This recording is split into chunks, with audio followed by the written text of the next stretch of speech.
Well, good morning and welcome to Mirador Television. A little late on the air this morning, purely once again because of technical issues. Is one plug wouldn't go into its socket. It does every other morning, but it didn't this morning and wouldn't. I'm Keith Hayes. This is Mirador Television. If you want to see the embodiment of the word quirky, you're in the right place. We do a bit of everything. But from now until 9 o'clock, just for the next half hour, we're going to take a look at the news headlines. Then we take a little break to give you time to recover from what's happening in the world. And then we have a couple of programs also to keep you amused, informed, entertained, and hopefully keep you steered in the right direction. Right, here we go. Now, first of all, the papers this morning, and one might expect that the main papers are centering on the fact that there's confirmation of the body that was found on the banks of the River Wye. And yes, it was as feared. It was Nikki. And sad though it is, it was not unexpected. This is who it should be. And there she is, a lovely lady. The body was found in undergrowth. It wasn't found on in the river. It was found by a couple walking their dog. A psychic got into the act to say that he'd found it, of course, and the police actions have come under considerable criticism. But just taking the first newspaper and in the line, it was the Daily Mail, and no, it was the Daily Mail, and it says, "Nikki, we can let you rest now." The formal identification of Nicola Bailey has taken place. Her family said officers had confirmed their worst fears when the mother of two was found on the banks of the Lancashire River Wye on Sunday. More than 3 weeks after going missing, the Daily Mail reports, "Nikki, we can let you rest now." And that is the Daily Mail's headline, and it dominates the paper. There is no other main story. My big question is, and I haven't done in-depth research into this, but I do want to know, is there were 3 other stories of missing people. The 3 were local. Maybe there are many more around the country. Why was the prominence that she has been? I mean, she's a nice lady. She's a mother of 2. She seemed to have a nice family life. If we listen to some of the more lurid reports in the press, she had some issues, don't we all? And there is no reason for her to be seen as extraordinary. And yet the reporting on her has been extraordinary. And I would hope that in the next few days, or next few weeks anyway, there's some explanation as to why this lady stood out, why there has been such a fuss. Don't misunderstand. We're in great sympathy with her family, great sympathy at her loss. But these things happen every day, and it is quite extraordinary the attention that has been given to this particular case. And I am at a loss to explain it, and perhaps we will find out.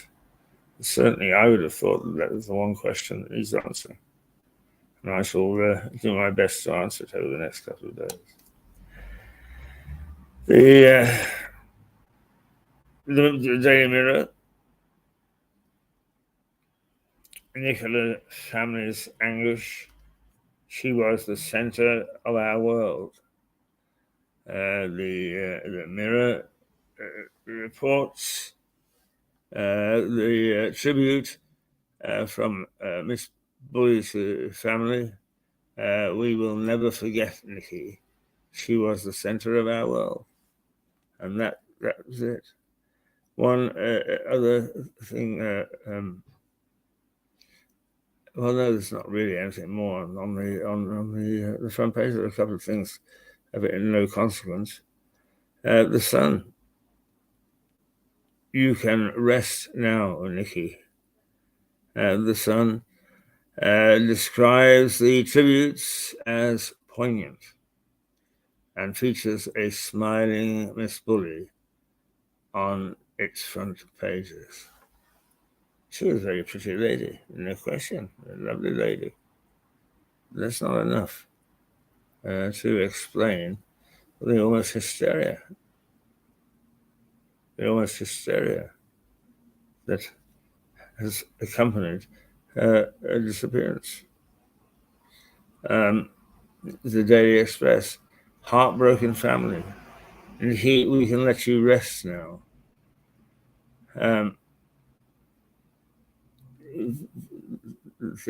Express reports that relatives admitted they would never be able to comprehend what Nikki had gone through in her last moments, and that should now never that trying to comprehend it would never leave them. I'm sure that there will be analysis that takes place. That's the one question that I have: is why have we got so much attention to this one particular lady? The Eye continues. Nicola Bully's family accused shameful TV crews and social media.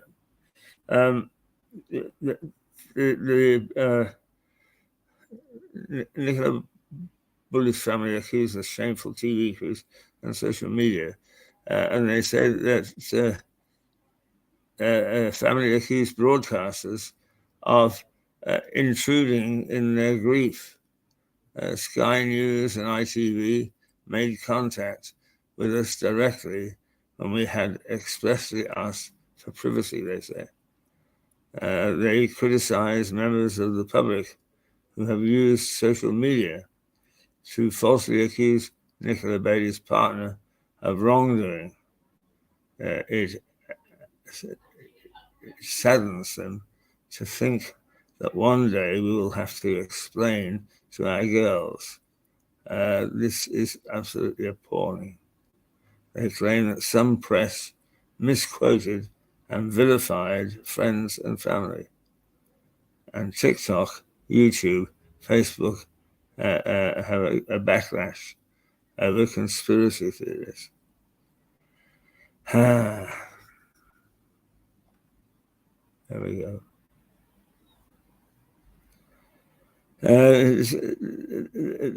Actually, going on with the Eye, yes. It says that Detective Chief Superintendent Pauline Stables claimed that some members of the press misquoted and vilified their friends and family. The newspaper reports the statement also took aim at ITV and Sky News, who the family said made contact with them. The BBC understands Sky News had an open dialogue with Miss Bulley's family since she was reported missing. The BBC has approached ITV for a comment. Yeah, right. The Financial Times does take a different view, I'm happy to say, and is Joe Biden, President Joe Biden, if we can find President Joe Biden,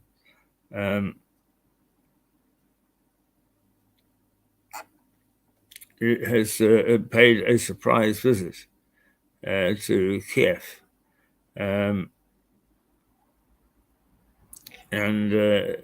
in support of the Ukrainian president, and well, Ukraine generally, in fighting off the invasion of Russia.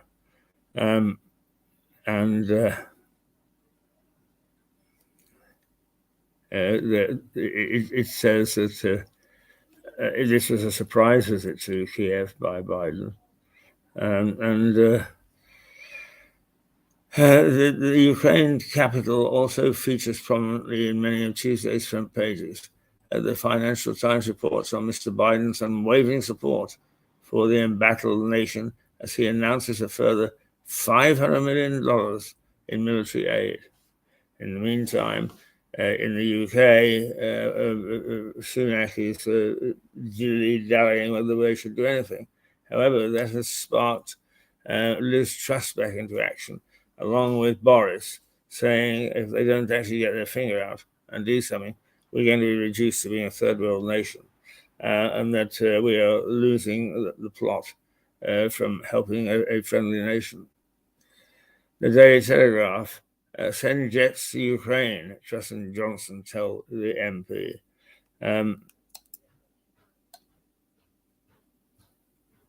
An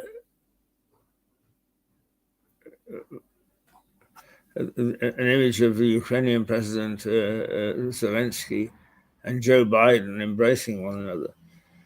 But its main story is on comments made by former Prime Minister Liz Truss and Boris Johnson, who are both urging their successor, Rishi Sunak, to send fighter jets to Ukraine.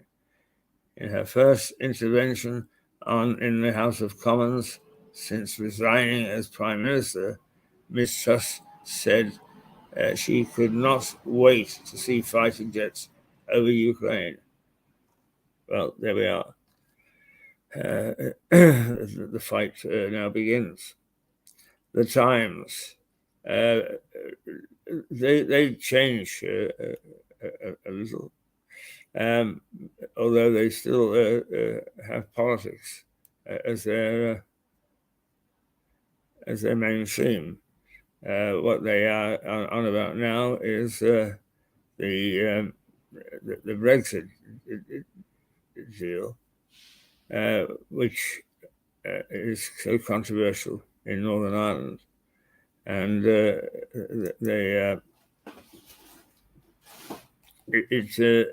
Sunak has been warned that the Brexit deal that he's talking about, which has watered down the protocol, may trigger resignations. So here we go again. The tail is wagging the dog. This time the dog has got a fairly substantial tail. It's got not only Boris Johnson but Liz Truss, all determined to make trouble.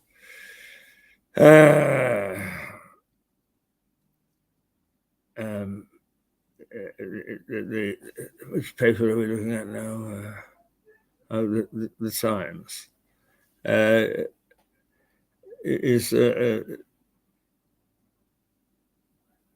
Some ministers are prepared to resign from Sunak's government over his Brexit deal if it risks Northern Ireland's place within the UK. The paper says there is a mounting backlash among Eurosceptic conservatives to give him a bad time. We forget some things, don't we?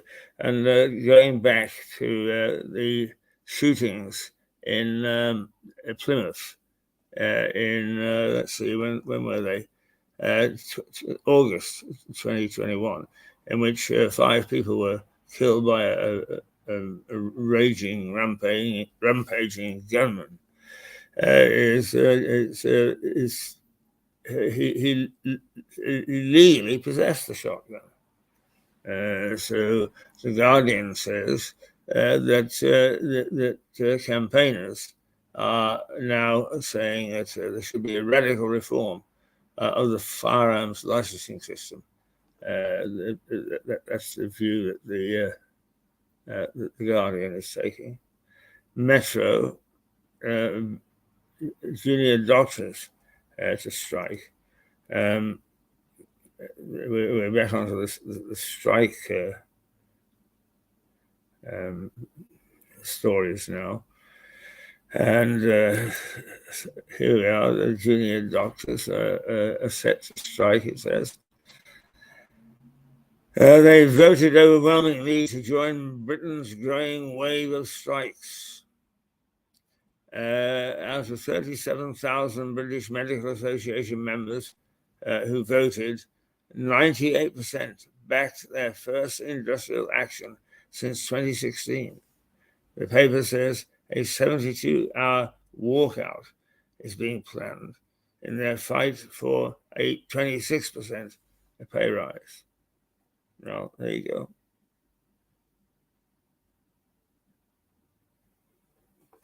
The Daily Star.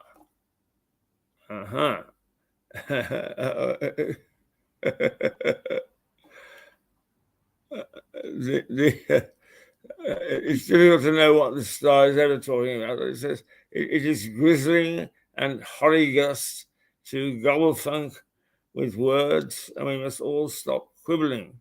The Prime Minister and Salman Rushdie back big friendly giant in censorship row. The Star leads the row over publishing changes made to children authors' Roald Dahl books.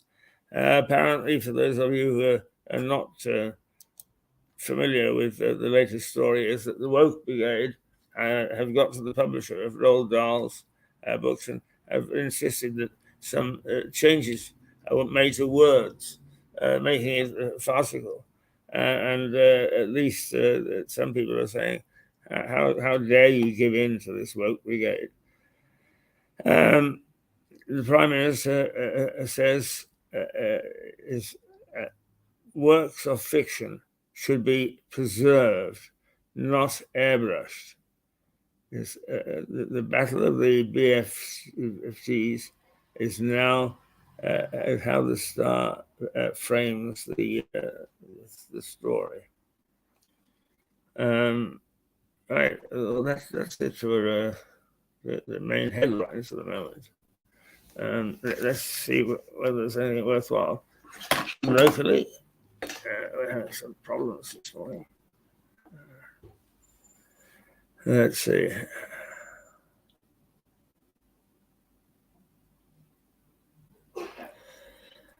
There we go.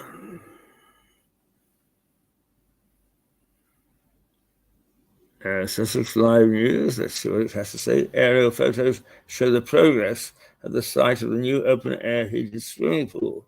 Where on earth is that? A new swimming pool. Big news. Oh, New Brighton open-air, so it's in Brighton. I'm not going to get terribly excited about that.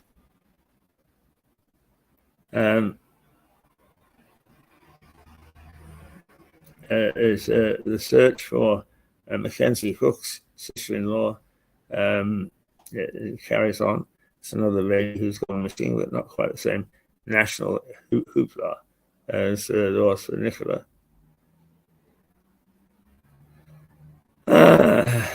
Um, a young man who was hit by a car is glad to be alive after being hit while cycling.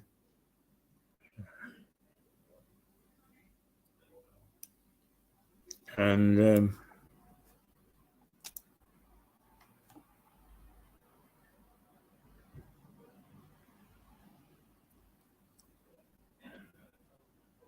no, it's not that much around at this point. So I think that we'll just leave it at that. Actually, I shouldn't put that up. That's where we're at with the news headlines. We had better just to know about the weather. Never mind the weather, as long as it's the other. And here we are.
The laugh that killed 1,000 ships.